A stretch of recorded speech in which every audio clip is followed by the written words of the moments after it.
The Instacure porosity filler. So your porosity filler is amazing for anyone who's struggling with high porosity hair. So essentially, you're going to use this after you shampoo and condition your hair because this is an actual leave-in treatment. You can leave this in, it doesn't have to be rinsed out.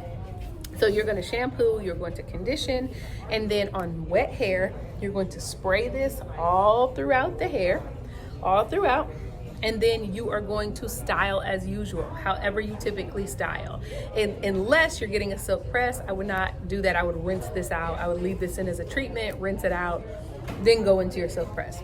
But if you are doing a natural style, a bun, 2 strands, flat twist, bantu knots, rod set, anything like that, this can stay in and it will go prior to that, okay? So how you would use this as a maintenance would more so be if you have braids or something like that, and you would really, say you're leaving braids in for 4 weeks, week 2, spray this throughout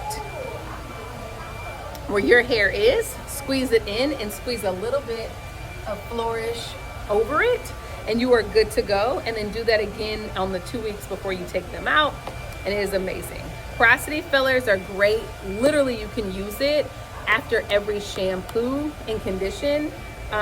You can't really overuse it. It's very, very hydrating, as well as giving you that fill to your cuticle.